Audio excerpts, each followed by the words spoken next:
Tudo bem? Muito boa noite para você. Nós estamos chegando com mais um programa em que todas as semanas a gente fala sobre as coisas da política. E a política ainda anda muito agitada, principalmente por conta de um relatório das Forças Armadas em relação às urnas eletrônicas, em relação a uma possível inconsistência das urnas eletrônicas nessa eleição de 2022. Esse é um dos assuntos que a gente vai tratar, vai conversar no programa de hoje com dois convidados, ou serão pelo menos um convidado e outro que tem uma bancada fixa aqui no nosso programa. Mas comece apresentando primeiro o convidado, que é o advogado eleitoralista Bruno Pena. Tudo bem, doutor Bruno? Boa noite. Tudo bem, boa noite, Paulo Berges, Rafael Vasconcelos. Para mim é sempre um prazer participar aqui do seu programa, especialmente também aqui na TV Brasil Central, patrimônio nosso do povo goiano, TV pública. Para mim é sempre um prazer estar aqui com você. Verdade, né? E a gente sempre abrindo espaço para todas as vertentes políticas, né? O senhor, por exemplo, não esconde que o senhor é de esquerda. Total de esquerda. Então, tem dia que a gente... Porque a nossa mesa, embora seja bastante grande, mas tecnicamente, por conta de câmeras e etc., a gente não tem como receber mais do que 3 pessoas aqui na mesa, eu e mais 2 pessoas. Então, eventualmente a gente traz um de esquerda, depois no outro programa traz um de direita, e assim a gente vai fazendo um rodízio, de forma que você, telespectador, possa formar a sua opinião a respeito dos vários assuntos que a gente trata aqui. Ele que tem bancada fixa aqui no nosso programa, né, tem um cantinho escondidinho já certíssimo para ele, porque ele é um jornalista que sabe o que diz, que tem gabarito, que tem conhecimento do que fala, que é o Rafael Vasconcelos. Ele que também é diretor de teleradiodifusão da Agência Brasil Central. Tudo bem, Rafael? Boa noite. Boa noite, Paulo. Honrado com as suas palavras, com o convite, né? E bom saber que eu tenho lugar cativo aqui. Fico feliz de verdade, Paulo. E é muito bom a gente falar de política. É necessário sempre falar sobre esse tema. Até porque ela não sai das manchetes, né? Terminou a eleição, mas não terminou o assunto política. Nunca vai terminar, né? Daqui a pouco teremos eleição municipal, né, para prefeito e para vereadores, e logo depois virá outra eleição geral também. Então a gente sempre tratando de política. E no dia a dia a gente tem a presença da política e dos políticos na nossa vida. Como eu costumo dizer, né, Rafael? Lá vem o copinho d'água. Até a água deste copo passa por uma ação política. Então, por que não discutir a política? É o que a gente vai fazer a partir de daqui a pouco. Muito bem, estamos voltando e o programa de hoje recebendo o advogado eleitoralista Bruno Pena. Ele que é assumidamente de esquerda, não é isso? Exatamente. De esquerda. E nós vamos receber também, estamos recebendo também a participação do jornalista Rafael Vasconcelos, ele que também é diretor de teleradiodifusão da Agência Brasil Central, da TV Brasil Central e das rádios também. O primeiro assunto que a gente trata aqui é um assunto que no dia de hoje, em que estamos gravando, numa quinta-feira, né, teve alguns desdobramentos, algumas novidades, ontem também, que é a questão do relatório do Ministério da Defesa em relação à possibilidade de fraude ou até de inconsistência nas urnas eletrônicas durante essa eleição de 2022. Democraticamente, eu deixo para os senhores escolherem quem quer falar primeiro sobre esse assunto. O senhor fala? Falo. Então falem. Diga para nós o que é que o senhor achou, o que é que o senhor está achando desse relatório e mais do que isso, o relatório trouxe a realidade ou não? Então, acho que foi um relatório interessante, porque o que ele traz são possibilidades. Ele não é um relatório que aponta nenhuma conclusão a respeito do processo eleitoral. Ele nem atesta a lisura do processo eleitoral e nem aponta a ocorrência de nenhuma fraude. Ele apresenta algumas inconsistências que poderiam levar a alguma fragilidade do sistema, lembrando que as urnas eletrônicas foram desenvolvidas justamente pelas Forças Armadas. Foi o Instituto Militar de Engenharia, o Instituto de Tecnologia da Aeronáutica, que desenvolveu as urnas eletrônicas desde o hardware ao software utilizado no processo. Em resumo, o senhor quer dizer que esse relatório não serviu para nada?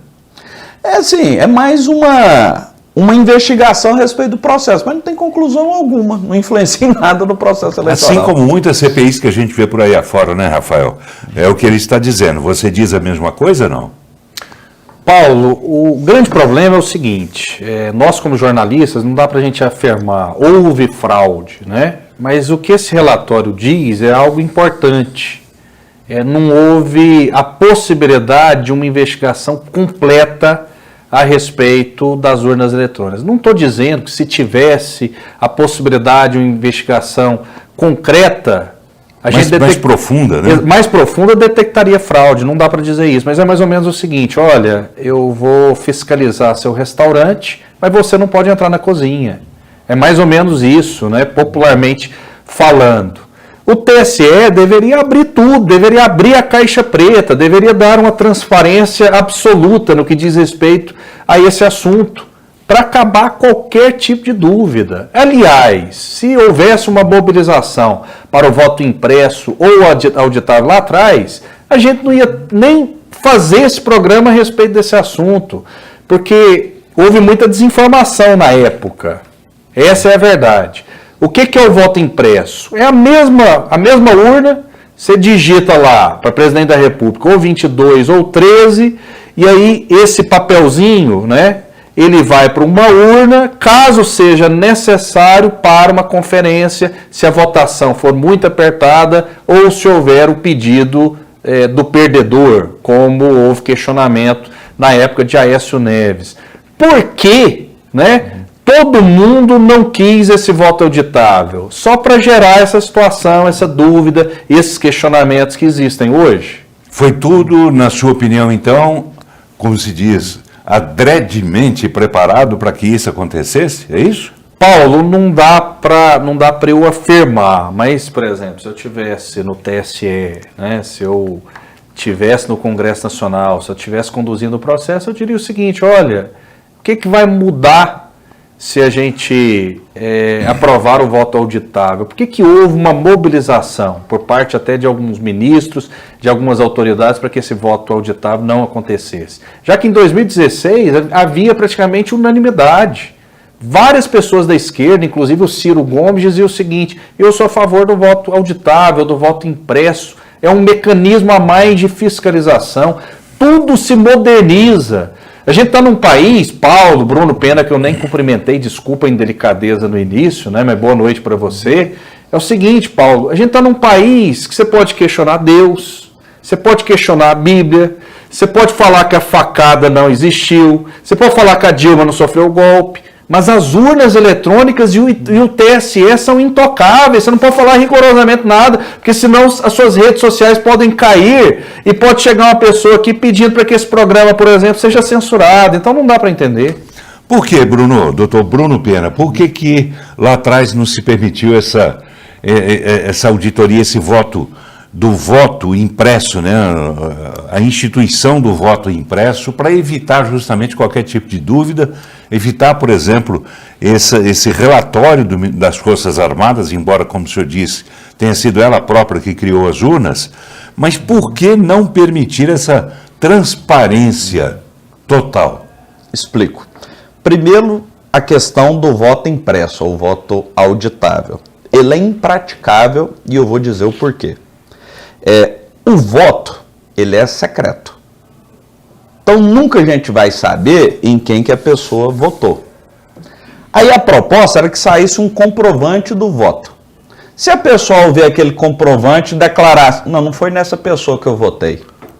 Qual que seria a solução para essa controvérsia? A lei não previa. Anula a urna? Anula o voto? Entendeu? Porque não tem como saber se a pessoa está falando a verdade ou não. A gente ficaria à mercê da boa vontade humana. Mas aí o senhor está trabalhando com a possibilidade de uma pessoa que talvez não tenha a melhor das intenções. Quando ela diz, olhando para o voto dela, diz que não votei nessa pessoa, ela não está sendo transparente, ela não está sendo honesta. Nem sempre, às vezes pode ser por engano. Um exemplo, em 2018, aqui em Goiânia, uma eleitora chamou os mesários lá, isso inclusive foi noticiado na imprensa, falando que ela estava tentando votar no Bolsonaro e não estava aparecendo a foto dele. Só que ela estava apertando na época o 17 e ainda estava na fase de votar para governador. Não tinha chegado para presidente da República ainda. Então ela apertava o 17, não aparecia a foto, ela achou que era um problema da urna, ela havia se equivocado. Então, assim, mas esse é um caso esporádico, né? Quer dizer, tratar uma questão tão grande quanto essa de uma eleição de quantos milhões de eleitores no Brasil? São 200 milhões, né, eu acho, se não me engano. Pois é, de tantos milhões, quer dizer, no meio desses milhões, achar um caso de uma pessoa que se equivocou não é muito preciosismo demais, não? Então, mas a questão é o seguinte, são controvérsias que poderiam trazer ainda mais dúvidas para o processo. Poderiam, e outro ponto, né? Poderiam. Sim, a questão assim é o como seguinte, o relatório diz também que poderia existir. Também não exclui, esse relatório diz que não exclui a possibilidade da existência de fraude ou inconsistência nas urnas eletrônicas. Então esse relatório também coloca sob dúvida, sob suspeição, essa votação. Sim, a questão é a gente fazer uma opção. Fazer uma entre leitura. Confiar em números. Fazer uma leitura que nos ou convém. Confiar em pessoas. E outra questão, a auditoria posterior do papelzinho. Levaria a ter que juntar pessoas, igual funcionava antigamente quando o voto era impresso, para ir contando mão a mão Qual o problema? voto. Qual o problema? Qual que é mais confiável? O computador ou a pessoa cantando voto? Ah. De papel que pode extraviar. Computador eu já tive muito problema com e o computador. tudo mais. Então, mas se a humanidade, a cabeça humana fosse mais confiável que o computador, a indústria, todo mundo estaria usando só pessoas e não computadores. Mas, doutor, Bruno o senhor vai dizer, desculpe, Rafael. Sem problema, Paulo. O senhor vai dizer que o senhor nunca perdeu a agenda do seu celular e teve que refazer e teve que escrever provisoriamente muitos nomes à mão? Eu, particularmente, não, mas acredito Não? que é possível acontecer. Não. O senhor nunca passou por esse dissabor? Sortudo. O senhor é um sortudo mesmo. Sortudo. Mas é o seguinte, porque eu salvo tudo do Google. doutor Bruno Pena, né? Vamos falar a realidade dos fatos, eu sei que você tem esse compromisso também. É o seguinte, não é que a conferência ela vai ser só do voto impresso. Vão ter duas conferências. A conferência eletrônica, como existe, ela vai continuar existindo. Ou seja, 9 horas da noite, de um domingo, no dia da eleição, a gente vai saber quem é o vencedor. Na verdade, você vai ter um plano B, você vai ter uma conferência caso seja necessário. Então, mas pra quê? E outra coisa, para quê? Porque é bom você ter um plano B. Você tem que conferir, é algo muito sério. O senhor não confere um sapato quando o senhor vai à loja fazer uma compra? Confiro. Então, Confiro. um voto não é mais importante que um sapato? Claro, por isso que eu acho que o computador tem mais confiabilidade do que as pessoas. Vocês já participaram de eleição? Mas você pode unir as duas coisas, doutor Bruno Pena. Pode unir as duas coisas. Então eu te faço uma pergunta. O atual sistema ele vai continuar, certo? Vai ter lá a conferência dos votos eletronicamente. Pronto, isso que você está falando, ok, né? Está dentro da modernidade. Mas você vai ter uma segunda opção, que é o voto impresso, que vai ficar numa urna. Uai, como? Aonde Vou explicar como que funciona. Aonde que tem o voto Então, impresso? deixa eu te explicar como é que funciona a auditoria. Tá, não, eu sei que eu sei que tem uma comprovação ali, né? Impresso, mas não um a um. Um a um. Mas não um a um. Qual seria o problema? Qual seria o pecado? Qual seria o crime de ter? Deixa eu te fazer uma pergunta, então. E se na conferência do voto impresso não bater a quantidade de voto com o do computador, qual que seria a solução? Teria algo errado. Não, poderia ter extraviado o Aquela papel. A pessoa pode ter contado errado. Mas aí os partidos precisam fiscalizar. Os partidos vão fiscalizar. Nos Estados Unidos, a eleição do Trump teve 3 recontagens. Mas o sistema é diferente. Lá é só o voto ter papel. Aqui seria... teríamos 2 instrumentos. Um que já existe, que eu acho que é legal, é bacana. A gente sabe no mesmo dia quem é o vencedor, mas teria também um plano B para evitar qualquer tipo de questionamento. Olha, um plano B, por exemplo, o AES auditou toda a eleição em 2018. Tem mecanismos para auditar. A questão é que, assim, não se coloca os mecanismos que tem de auditagem. Tá, mas se O César voto pede... impresso é o mais falho de todos os processos de conferência. Mas não é só impresso. Não é só impresso, são 2 mecanismos. Então, seria um mecanismo de conferência, correto? Seria mais um mecanismo. Então, o mecanismo de conferência por voto impresso com gente contando é o mais falho. Então, o Trump ganhou as eleições nos Estados Unidos, porque o voto era impresso. Ganhou, foi declarado eleito. Não, o Biden que foi eleito. Não, nas últimas eleições. Não, desculpa, eu falei errado. Na época do Bush, que foi contado 3 vezes. né? Contou 3 vezes, foi o Bush. E mudou o resultado quando contou? Teve diferença de um para o outro. Uma diferença que não determinasse o resultado da eleição. Isso porque mostra que o sistema é falho. Se em 3 recontagens uma deu diferença da outra, é porque o sistema é falho. Por isso que a proposta do voto impresso são 2 tipos de conferências, para você ter uma certeza maior a respeito daquilo que vai acontecer. Qual é o problema? Eu não entendo. Eu não vejo esse fantasma. Eu não entendo, né? Por que essa resistência é tão grande. Agora, passou pelo Congresso Nacional, o Congresso Nacional rejeitou porque precisava de 2/3 dos votos dos parlamentares, né? Pois é, já se chegou a dizer, inclusive, que era inviável. Quando o senhor começou a dizer que era inviável, eu achei que o senhor ia usar exatamente essa explicação. Que era inviável porque custaria muito. Não, isso aí porque custaria muito.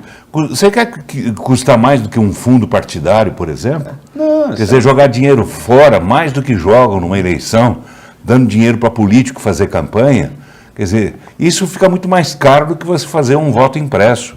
Eu não entendo absolutamente, não estou aqui sendo partidarista, não estou sendo bolsonarista, nem o Rafael. Eu, como o Rafael, somos jornalistas e a gente tem que pensar, né, Rafael? A gente tem que analisar as coisas de uma forma racional. Racionalmente, eu não vejo por que não se fazer uma apuração que não seja paralela, mas que uma apuração através do voto impresso. Né? Se bateu, bateu, tá certo, tá tudo certo. Agora, se não bater e a diferença for mínima, isso pode ser resultado de uma falha humana, realmente. Mas por que não tentar? Quer dizer, não se permitir uma falha? Quer dizer, é isso? Então, a questão é a seguinte, você vê, o sistema bancário. O sistema bancário hoje já não tem mais registro físico. A gente confia num PIX. A gente confia nas transferências eletrônicas. Por que não confia na urna eletrônica? E dá muito problema. Nunca teve um problema na urna eletrônica, nunca se comprovou uma fraude. Em relação a esse sistema bancário aí, já teve problema demais. Não, o sistema bancário, sim, as pessoas confiam. Hein? Então, pois é. Ou então as pessoas vão começar a guardar o dinheiro físico em casa debaixo do colchão. Não, mas tem muito casos que a gente vê aí de dinheiro que é depositado em conta errada. Né, Rafael? Sim. Invasão, por exemplo, de contas. Muita isso gente, acontece. Invasão de contas. Muita gente que acha que ficou milionária da noite para o dia, alguém que depositou errado na sua conta, você fica feliz, sai gastando, depois você tem que devolver o dinheiro. E eu nunca vi ninguém pedindo o fim das transações eletrônicas bancárias. Mas a gente não está pedindo, esse é o detalhe, doutor Bruno Pena, a gente não está pedindo o fim da urna eletrônica. A urna vai continuar sendo eletrônica. Então, mas o impresso esse debate que a gente... Ele não é um mecanismo de conferência válido e confiável. É essa a questão. É mais um sistema de conferência. O resultado atual ele vai continuar. Doutor Bruno, me explique então por que, em geral, apenas os esquerdistas é que são contra o voto auditável e os de direita querem o voto auditável. Por quê? Não, pelo contrário. Inclusive, tem gente de esquerda que defende voto impresso, tem gente de direita que é contra. Eu vi. Entendeu? E se fosse o seguinte... O senhor me apresenta alguém? Ele mesmo citou o Ciro, a favor do voto impresso. Era, né? Agora já... Parece que já mudou de opinião. Não sei, assim, eu posso levantar para ver. Eu, particularmente, a gente não tem como falar assim, por exemplo, que o Alexandre de Moraes é um cara de esquerda. É um cara que, quando teve filiação partidária, era afiliado ao PSDB... foi ministro PSDB do governo Temer. Nunca foi. Nunca? Nunca foi. Nunca? Mas o PSDB é de esquerda, quem que é de direita? O que está fazendo o vice do Lula lá? Mas lá está pelo PSB, outro partido diferente. Pelo PSB, mas foi com a carga toda do PSDB, ué. Sim, mas o PSDB foi o maior adversário do PT em todas as eleições que tiveram, desde 94 para cá. Aí tem a teoria da conspiração, né, Rafael? Que o PSDB e o PT, na verdade, sempre foram aliados. Só faziam um joguinho de contrários para poder enganar a população. Briga de irmão.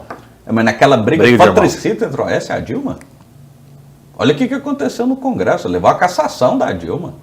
O PSDB votou a favor da cassação. Como que aquilo seria uma encenação? Não consigo perceber a encenação. Na minha opinião, não. Uma encenação que você vai lá e caça seu adversário. O senhor é advogado de muitos políticos. O senhor confia totalmente em todos os políticos que são clientes seus? Não, confio em todos os políticos que nunca me deram motivo para desconfiar deles. Sim, mas o senhor confia em todos os seus clientes? Confio nos meus clientes. O senhor já defendeu o cliente que sabidamente não tem razão, mas o senhor como advogado foi defendê-lo? Claro, ué. O Eu senhor já defendo a defendeu? aplicação da lei, sim, ué. O senhor já defendeu político assim? Já, eu defendo a aplicação E o senhor da já lei. perdeu alguns casos? Já perdi e já ganhei. Sim, mas já perdeu exatamente porque esses políticos que o senhor defendia, sabidamente, não tinham razão. É porque a questão é o seguinte, não é só o político, o cidadão em geral. Ou ele tem o direito, ou ele não tem o direito. Na lide, sempre um lado vai ganhar, um lado vai perder. Nem sempre o lado que perde não é porque não tinha o direito. Às vezes tinha, mas não tinha prova. Às vezes tinha a prova, mas não viabilizou no momento certo. Existem vários fatores que podem levar uma ação a dar certo ou dar errado. A questão é o seguinte, quem faz o juízo não é o advogado. Quem faz o juízo é o juiz. Não é nem o promotor, nem o advogado. Mas ele faz o juízo com base naquilo que o advogado apresentou para ele. Os advogados apresentaram a ele. Não, porque tem duas partes, né? Ou é o Ministério Público e o advogado, ambos são partes do processo. Sim. Ou um advogado de acusação e outro de defesa, né? Os autos é do juízo, não é nem de um nem de outro. Sim, sim, mas quem ajudou a formar esse processo são os advogados. Claro. Então, os advogados é Sim. que vendem a história. E a gente sabe que tem muita história que termina mal, inclusive, né, Rafael? Sem dúvida, sem dúvida. Em relação a essa questão, inclusive, das urnas eletrônicas, do lobby que foi feito, foi feita campanha escancarada no Congresso Nacional por membros fortíssimos do Judiciário, no que diz respeito a não aprovar o voto auditável. Então, algo aconteceu, sem dúvida alguma. Eu não estou querendo levantar especulação, hipótese alguma, mas esses órgãos deveriam se portar de maneira independente, né? Houve até live do Barroso com o Felipe Neto. O que o Felipe Neto, um cara cujo maior mérito é pintar o cabelo de azul, de rosa ou imitar foca, ele vai contribuir nesse momento para a questão de fake news, né? Para a questão de urna eletrônica. Felipe não tem Neto, para quem cabimento. não sabe, que é um influenciador digital, né? Ele é um youtuber, né? Um youtuber que outrora criticava o PT, batia na mesa, dizia que era um absurdo, quem votasse no PT ou no Lula ou na Dilma seriam idiotas, essa situação toda, e de repente aparece na cena do judiciário para falar sobre questões importantíssimas que são difíceis de entender. Mas a comunicação, você busca a audiência. Por exemplo, quando você vai buscar uma determinada emissora, você vê o quê? Qual que é a média de audiência dessa emissora? Quando você procura uma pessoa que está na internet, é da mesma coisa. Por que o Felipe Neto está lá? Porque ele tem milhões de seguidores. Mas para falar de determinados assuntos, né? Ele fala com assim, todo respeito, ele fala com crianças, fala com adolescentes, mas falar sobre esses assuntos que impactam a vida no país, ele não tem capacidade. Outra coisa também, não se busca... era do Barroso, né? Não se busca... Para intermediar a audiência. Não se busca apenas audiência, se busca credibilidade. Não interessa, por exemplo, se o Paulo Berengues tem apenas audiência. Ele precisa ter credibilidade, como ele tem credibilidade. Qual credibilidade que o Felipe Neto tem para falar sobre esses assuntos? Nenhuma. O ministro do TSE, na minha o ministro visão. do TSE tem toda a credibilidade para falar a respeito, né? Mas Porque ele era mas presidente do TSE. O Felipe Neto não tem sentido uma live com o Felipe Neto, na minha modesta opinião, na minha modesta Eu análise. acho que assim, a comunicação ela vem evoluindo. Seria a mesma coisa o seguinte, o Barroso participar de um programa igual era o Jô Soares, por exemplo, para falar a respeito disso. Entendeu? Ou do Faustão, ou de alguma coisa desse sentido, assim, ele vai para tratar de um assunto num determinado canal, que o Felipe Neto era o proprietário. Ele poderia ter ido, sei lá, no Gustavo Gayer, poderia ter ido em outros, entendeu? E por que não vão? O que é que há contra os youtubers de direita, né, que sofrem penalização um dia sim, no outro também? Né? Eles perdem a monetização do canal, muitos deles são suspensos, muitos deles acabam sendo limados, né, Rafael? Por que isso acontece só com o youtuber de direita? O que é que o youtuber de direita tem pior do que o de esquerda? Às vezes está divulgando mais informação falsa do que outros. A comunicação social em qualquer lugar do mundo, ela é regulamentada. Um exemplo, você não pode ir na televisão, pegar uma pomada e falar assim, gente, essa pomada aqui vai te ajudar a crescer. se não tiver uma comprovação científica disso, porque senão é propaganda enganosa. Você não pode, por exemplo, no horário do almoço, colocar uma programação na televisão que tem cenas de nudez ou de violência explícita, coisa do tipo. Já existe uma regulamentação, então? Existe uma regulamentação. Da mesma forma, você não pode divulgar em meios de comunicação social de massa informações falsas. Teve gente que lucrou e recebeu alto durante a pandemia divulgando informação falsa. Você não pode transformar a mentira num meio de subsistência. Agora, o grande problema é quando se confunde o que é informação, o que é opinião e o que é narrativa. São coisas completamente diferentes. Quando o Paulo lê uma notícia, ele tem que ser objetivo. Embora esses manuais de jornalismo, na minha opinião, já rasgaram, já queimaram há muito tempo. A grande realidade é essa, tem jornalista que fica chateado, mas nós também não estamos acima do bem e do mal. Eu posso criticar a prática jornalística atual, e isso tem acontecido. E outra coisa, né, determinar pessoas que vão dizer o que pode e o que não pode ser dito. A gente está num caminho muito perigoso. O Marco Sintra, que foi vice da Soraya, por exemplo, ele fez um questionamento ao TSE e sumariamente as suas redes sociais foram canceladas. Então o que está acontecendo no Brasil é um absurdo. Outra coisa, uma indignação seletiva, porque afinal de contas é a briga do bem contra o mal, em que a esquerda é o bem e a direita é o mal. Por que acontece essa indignação seletiva por parte do TSE, por parte do Judiciário? A direita é a propagadora de fake news e a esquerda não faz rigorosamente nada de errado.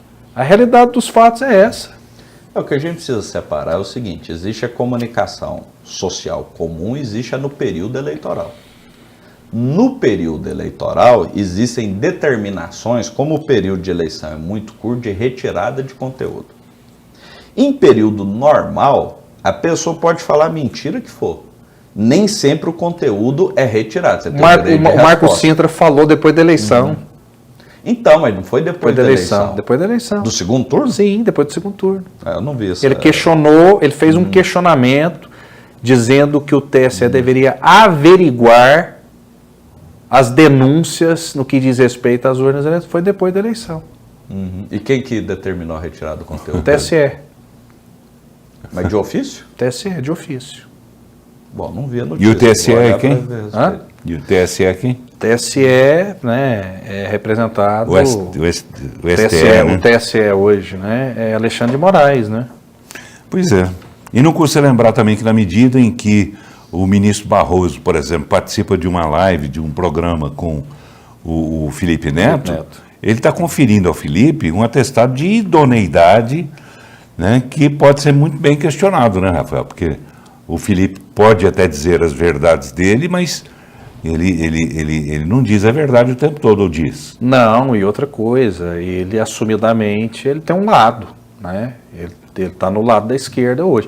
É um direito dele como cidadão, evidentemente, como comunicador. Para encerrar, porque a gente já estourou o tempo desse bloco, doutor Bruno, eu queria que o senhor dissesse para a gente o seguinte: que receio, que medo os jornalistas independentes, de direita, seja lá o que for, mas que não sejam de esquerda, em que medida esses jornalistas vão poder trabalhar livremente durante esse governo de Lula, sendo que Lula já prometeu regular os meios de comunicação, regular as redes sociais, regular tudo que puder, né, para ficar com o controle na mão, que é próprio de um Estado totalitário. Que garantia que o senhor acha que pode existir para quem quer fazer um jornalismo sério, de subsistir, sobreviver no governo de Lula? Primeiro que o seguinte, uma regulamentação da imprensa não se faz por ato do presidente da República. Sim, eu estou dizendo no governo de Lula, não estou dizendo que através de um decreto dele, ou seja lá o que for. Isso se daria numa discussão dentro do Congresso Nacional. Só o PL, que foi quem perdeu as eleições, deve fazer oposição ao governo Lula, elegeu 99 deputados federais. Isso é quase um quinto da Câmara. Mas a gente sabe que o adesismo é uma coisa real e deve acontecer em grande número. Lula falou pelo menos 10 vezes sobre regulamentação da mídia. Sim. Porque ele, como presidente, ele pode influenciar o Congresso Nacional, evidentemente. E Lula, não custa dizer, já foi até tema de uma música dos Paralamas do Sucesso, Lula se referiu lá atrás, há muito tempo, você que é jovem, procure no Google aí que você vai achar. Lula dizia que no Congresso tem uns 300 picaretas. Com anel de doutor. Com anel de doutor. Com anel de doutor, quer dizer, ele conhece, ele sabe, ele sabia do que estava falando e sabe com quem ele vai lidar. E ele sabe que ele pode muito bem, de uma forma ou de outra, puxar esse pessoal para o lado dele. Então, aí a questão não é o presidente da República, é o Congresso, eleito pelo povo. Agora, a questão é o seguinte, se o presidente não de quiser... 2000, ele pode vetar e o Congresso pode derrubar o veto. Sim, mas se o presidente não quiser puxar esse pessoal para o lado dele, a história é outra. Todo presidente vai querer formar sua base dentro do Congresso. Ele precisa ter governabilidade para isso. Então ele vai concordar com os 300 picaretas, assim como já concordou lá atrás, através do mensalão. Eu não concordo que haja 300 picaretas lá dentro.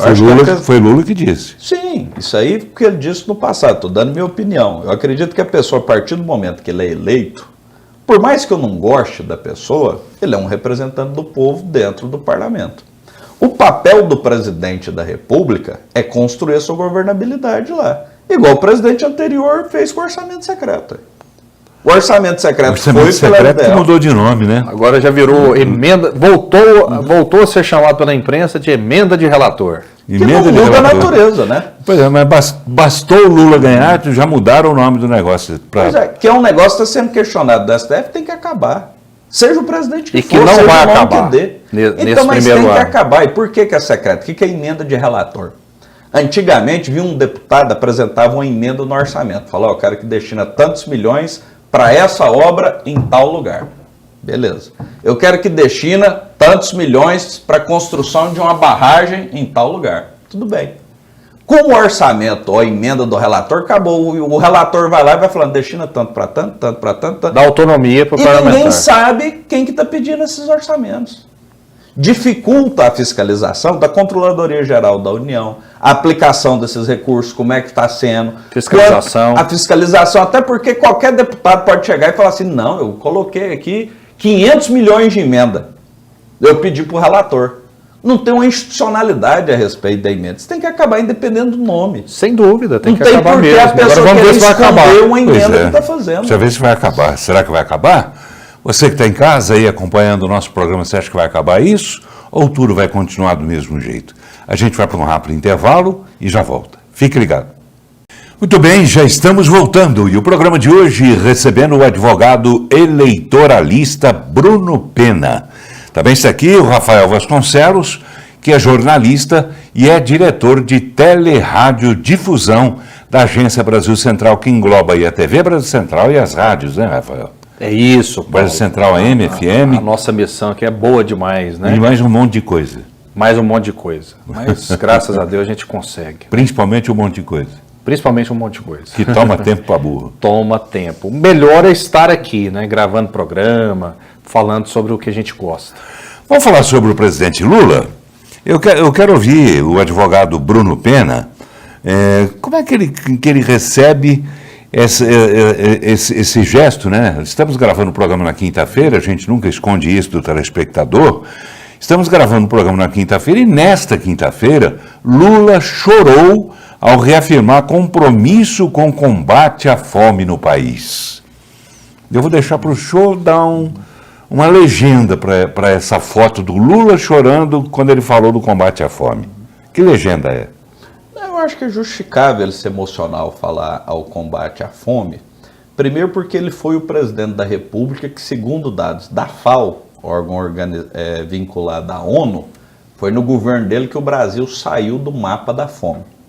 Foi na época dele, segundo a ONU, que 30 milhões de brasileiros deixaram a miséria e entraram... Deixaram a linha de pobreza, que na verdade era de R$42. Sim, e existia, e saíram dessa linha. Então... Para buscar uma situação... Agora, com R$42 uma pessoa sobrevive, uma família sobrevive? Então, mas eles estavam numa situação pior que essa. Conseguiram R$42, entraram numa situação de ter pelo menos uma situação para comer naquela época. E esse, o Bolsa Família, era um dos programas sociais que aconteciam. Naquela época, o senhor quer dizer naquele dia, né? Porque R$42 não dá para comer muita coisa não, né, Rafael? Rigorosamente nada. Você vai no supermercado, sacola vazia, você leva 1, 2, 3 itens no máximo. Isso que a inflação aumentou muito nos últimos anos, mas a gente está analisando um cenário de 2003, né? 2004. Pois é, mas a inflação aumentou? A gente ouve aí o governo atual dizer que está tendo deflação, que a inflação só está caindo, então o governo está mentindo. Não, porque a inflação ela sobe e desce. A gente chegou até a maior inflação do mundo num determinado período. Isso lá atrás, ainda na época de Fernando Henrique Cardoso, um pouco antes Não, dele. agora no governo Bolsonaro. A maior inflação do mundo no governo de Agora Bolsonaro? no governo Bolsonaro, sim. O senhor tem um número aí? Vamos pegar aqui. E a fonte? Maior inflação do mundo, você sabe disso, Rafael? No atual momento, na verdade, o Brasil vive algo muito especial, né? A inflação no Brasil, pós-pandemia, durante essa guerra, é melhor, por exemplo, do que a da Inglaterra, é menor do que a da França, Da Alemanha. da Alemanha, da Argentina nem se fala, né? Ó, matéria do UOL de 15 de Ah, setembro uou, de então fala 2022. fala sério. Então vamos deputado. procurar outra e tal. Fala sério. G1 Globo. Fala sério. Então qual que vocês querem? CNN. Fala sério. Então vamos lá. Tá bom, mas é de O quando senhor está essas pegando matérias aquele aí? pool de empresas, né, que todas Folha de dizem São a mesma Paulo. coisa. Ah, nem. O senhor está pegando apenas veículos daquele pool de imprensa que só fala a mesma coisa. todos eles. Exame.com, da editora Abreu. É de qual data? Tá, vamos lá. Qual é o que teor seja. da notícia? Tá. Aqui, ó, 10 de agosto de 2022. Brasil tem quarta maior inflação entre principais economias. 15 de setembro de 2022. Brasil fica em oitavo no ranking de países com maior inflação. Tá. Atualiza as notícias aí. Vamos para o mês de novembro. Mudou completamente o cenário. Então, isso que eu estou falando. Mudou Nós já completamente o estivemos entre as maiores inflações e agora entrou em queda. Dos principais países do mundo. Se você Não, for aqui, ó. pegar um ranking geral, o Brasil ele sempre esteve numa situação muito boa nos últimos anos. No ranking geral, segundo o UOL, está em oitavo. Em setembro Mas não de tá bom? 2022. Exatamente, não está bom? Não estou falando nem que está ruim, nem que está bom.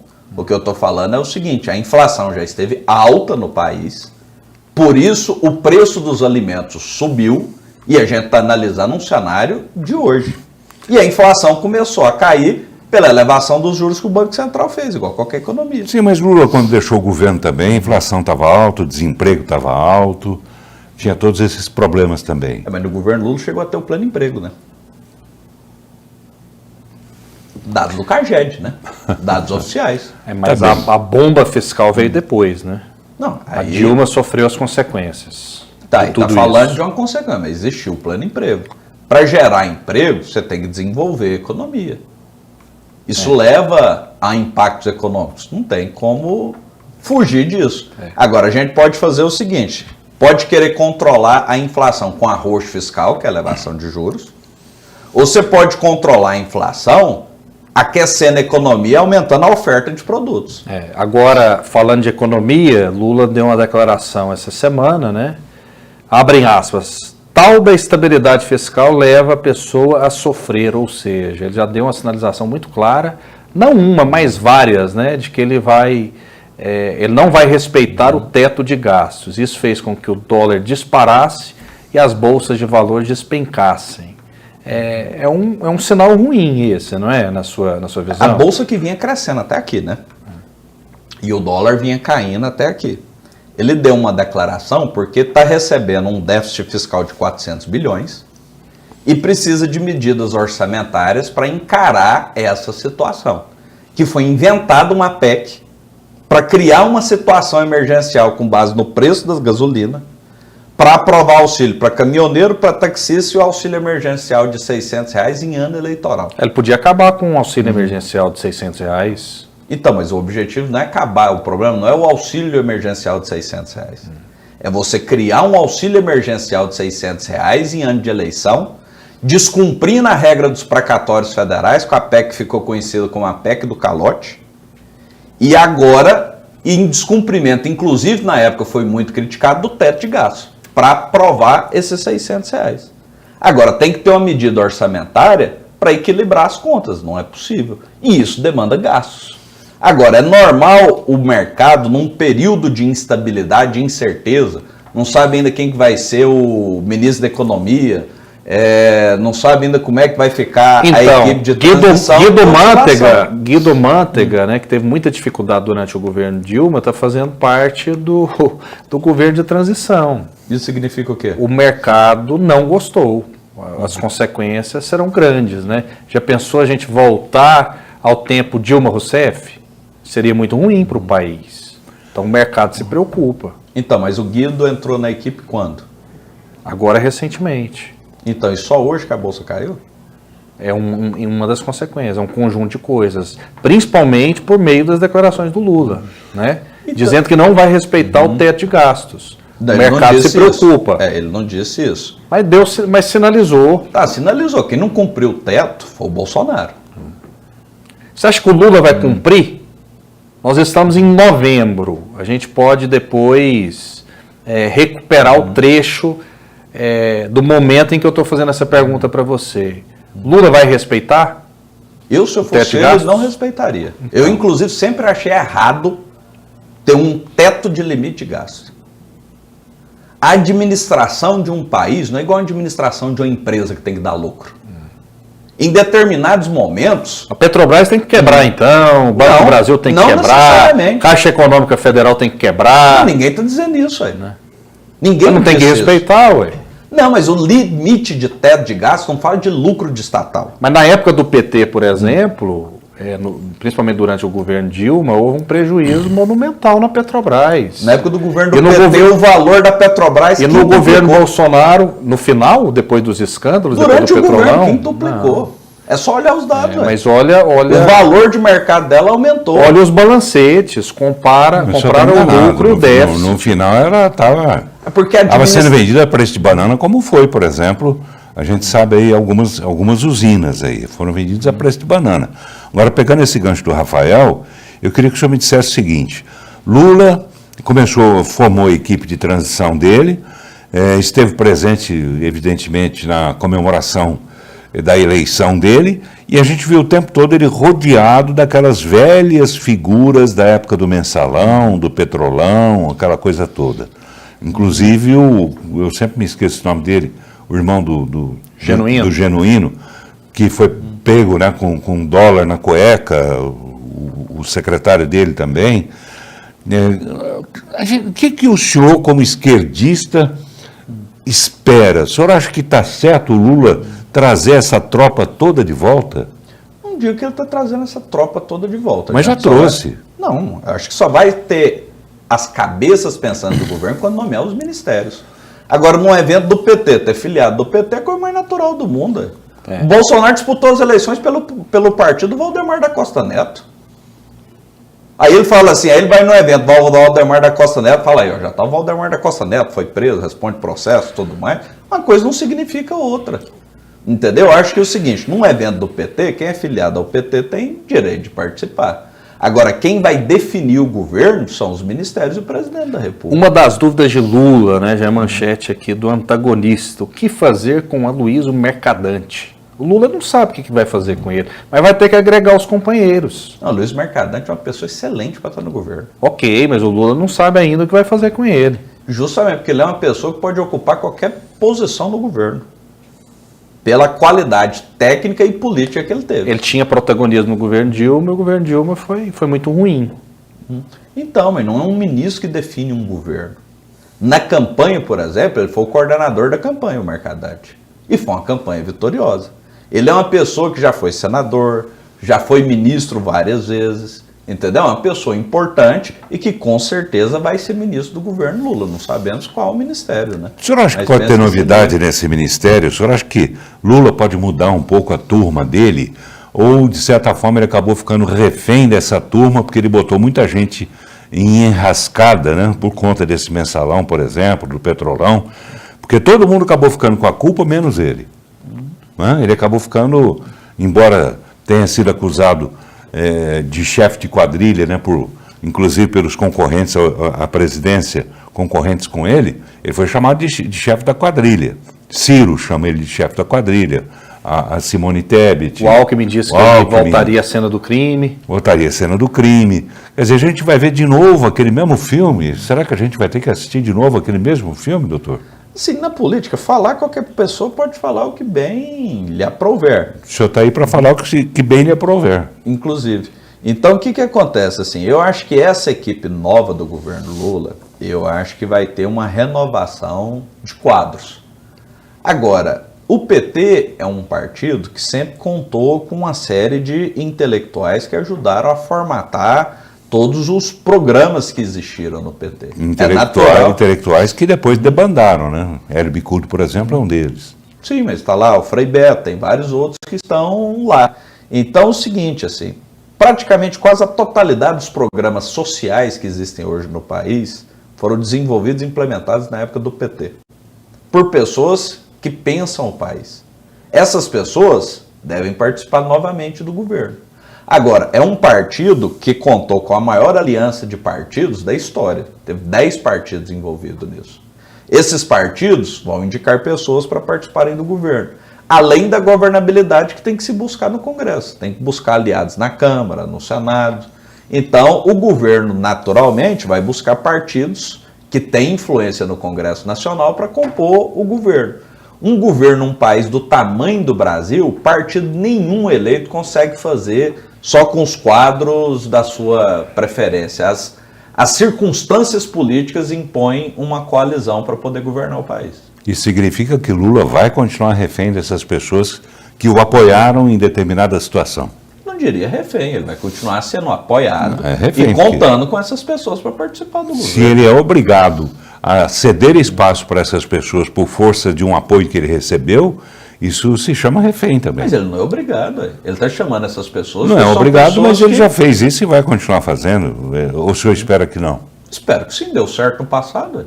Deu certo? Deu certo. Essa quebradeira toda de Petrobras, essa roubalheira toda que a gente viu no Brasil... Pra você ter uma ideia, Paulo, a gente, na época do governo Lula, a gente foi a 6ª maior economia do mundo. A gente passou o Reino Unido. Nesse atual governo, a gente chegou a ser a 12ª economia do mundo. Então, a gente tem que analisar um governo pelos seus números. Na época do PT, a gente foi a 6ª maior economia do mundo. Todos os programas sociais existentes no país hoje foi desenvolvido na época do PT. Esse é um ponto-chave, que você já citou, né? O PT se gaba dos programas sociais, essa situação toda. O Lula já falava sobre isso no início do seu primeiro mandato, ali no começo dos anos 2000. Né? Fome zero, tiramos o Brasil do mapa da fome. Por que existe fome hoje?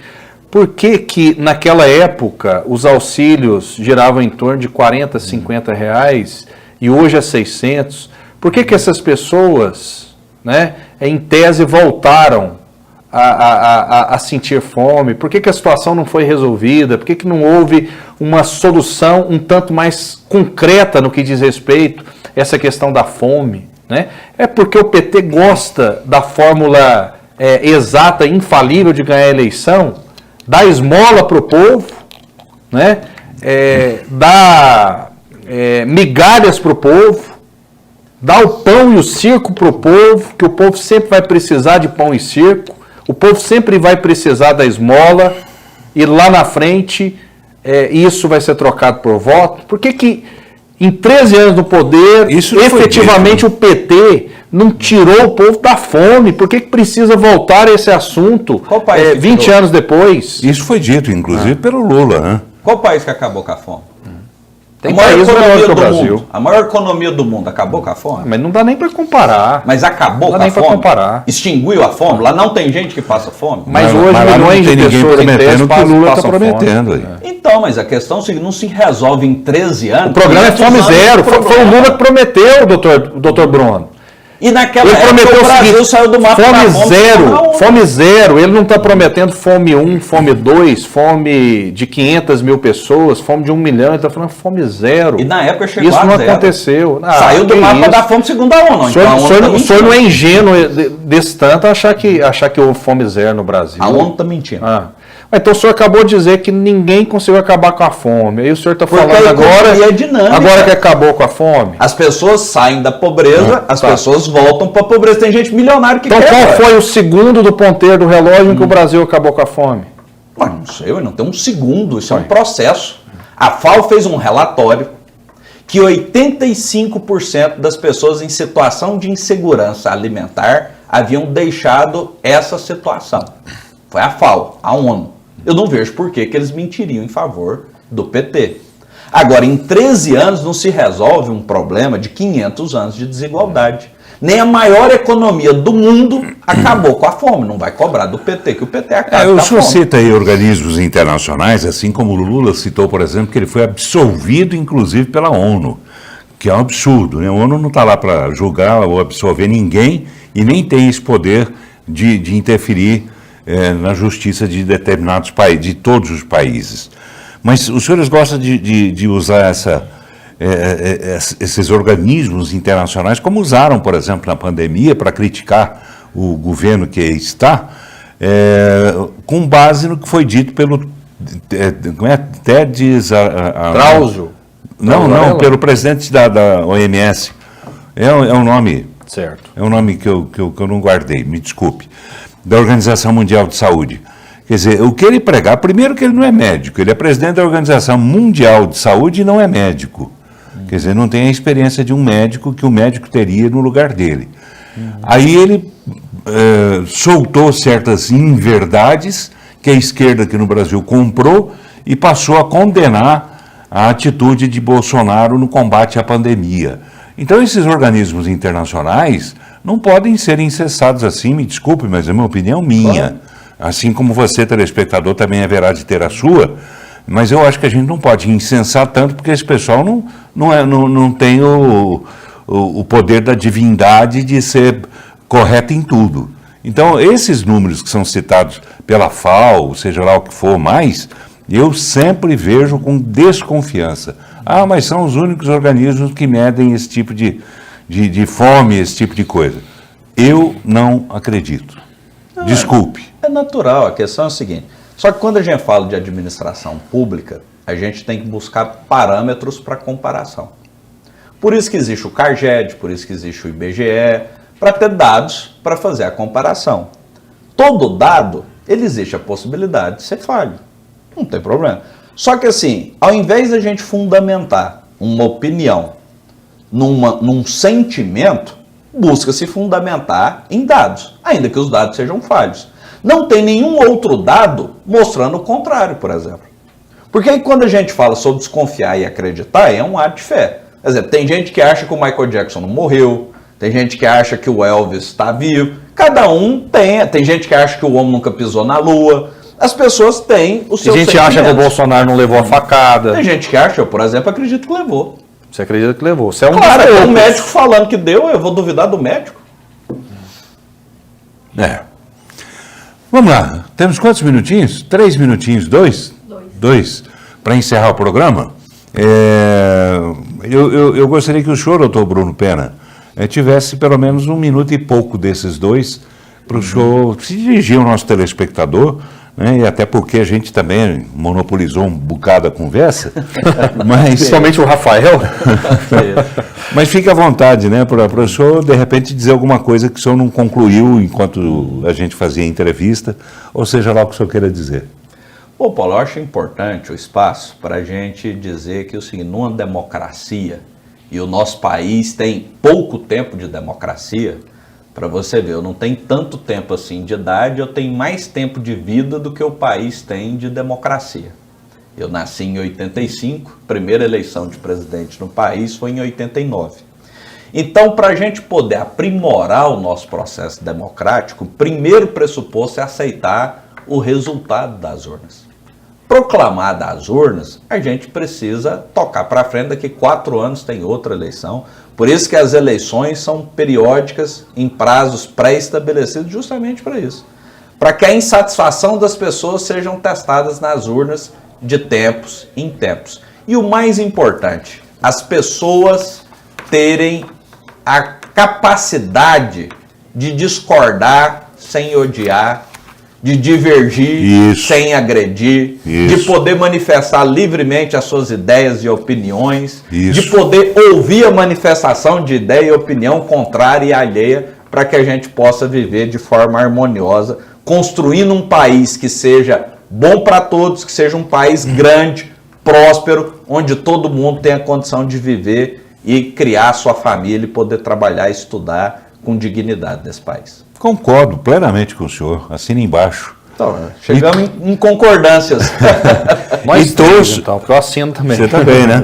E torço, falar a verdade para o senhor, torço, claro que a gente faz esses questionamentos porque nós somos jornalistas, eu e Rafael. A gente tem que estar aqui para perguntar.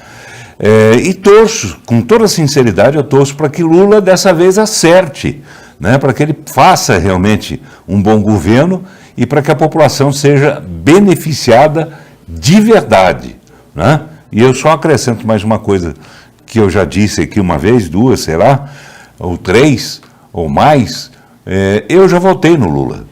Naquele Lula de lá de trás, quando tinha a base do PT, que tinha a cabeça pensante, que bolava os programas sociais, que pensava na população. Depois que Lula deixou de pensar na população, a não ser no voto da população, aí eu mudei.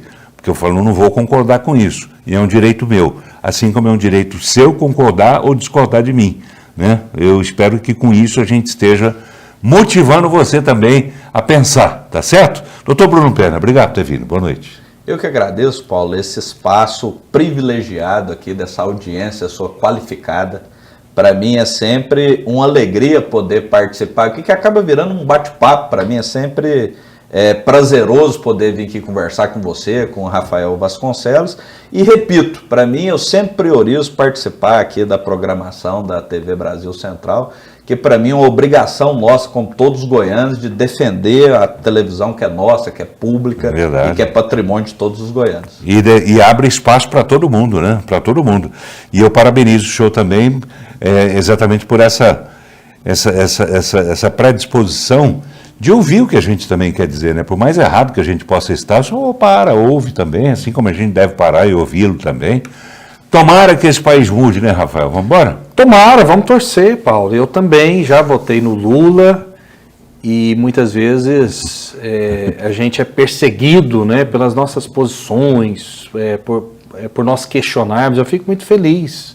O Bruno Pena defendendo, né, a democracia, o direito ao contraditório.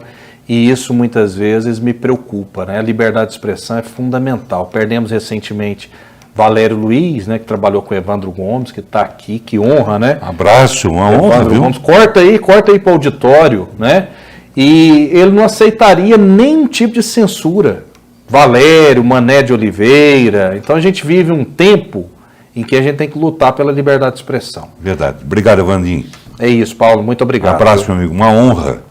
Foi uma responsabilidade muito grande fazer o programa aqui com a sua presença aí, né, de quem sabe tudo na vida. Obrigado a você, telespectador. Um grande abraço. Uma boa noite para você. Até a semana que vem.